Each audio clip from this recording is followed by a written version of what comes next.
نحمده ونصلي على رسوله الكريم اما بعد فاعوذ باللہ من الشیطان الرجیم بسم اللہ الرحمن الرحیم۔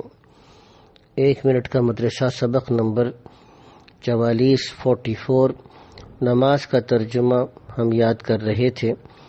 ہم رکوع میں جاتے ہیں تو پڑھتے ہیں سبحان ربی العظیم۔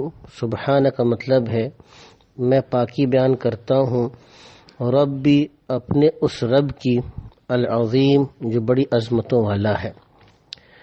رکوع سے اٹھتے ہیں تو ہم کہتے ہیں سمیع اللہ، اللہ نے سن لی، لمن اس آدمی کی بات حمیدہ جس نے اللہ کی تعریف کی۔ نماز کی سنتیں قادہ اخیر میں یعنی 3 یا 4 رکعت والی نماز میں جو دوسرا قادہ ہے اور 2 رکعت میں جو 2 رکعت جو فرض پڑھتے ہیں فجر کی، اس میں جو دوسری رکعت کا قادہ ہے تو آخری قادہ میں درود شریف پڑھنا، درود شریف کے بعد کوئی دعا جو قرآن اور حدیث میں آئی ہو اس کو پڑھنا، دونوں طرف سلام کا پھیرنا۔ بڑے بڑے گناہ جو بغیر توبہ کے معاف نہیں ہوتے اور ایک گناہ بھی اوپر سے نیچے یعنی کہ جنت سے جہنم میں گرا دینے کے لیے کافی ہے، مگر اللہ تعالیٰ جس پر فضل فرمائے۔ شراب کے مطابق بتایا تھا کہ شراب کا بنانا، شراب کا بیچنا، شراب کا پینا، شراب کا پلانا، شراب کا خریدنا، یہ سب کے سب گناہ کبیرہ ہیں۔ گناہوں کے نقصانات، بخاری شریف کی حدیث ہے کہ جو شخص کسی کی زمین بغیر حق کے ذرا سی بھی لے لے یعنی ناجائز قبضہ کر لے تو اس کو قیامت کے دن 7 زمین میں دھسایا جائے گا۔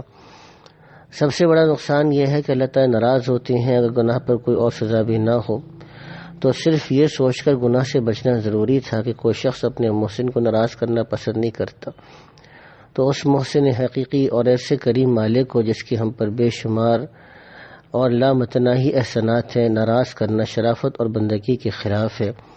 پھر اس کے علاوہ گناہوں پر دنیا اور آخرت میں سخت عذابوں کی وعید بھی ہے۔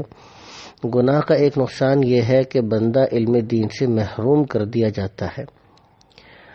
نیکیوں کے فائدے جو ملتے ہیں، نماز کی صورت یعنی شکل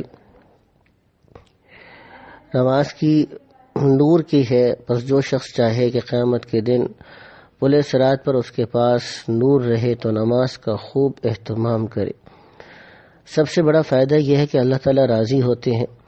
حدیث قدسی میں ہے کہ اللہ تعالیٰ نے فرمایا جب میری اطاعت کی جاتی ہے میں راضی ہوتا ہوں، اور جب میں راضی ہوتا ہوں تو برکت دیتا ہوں اور میری برکت کی کوئی انتہا نہیں ہے۔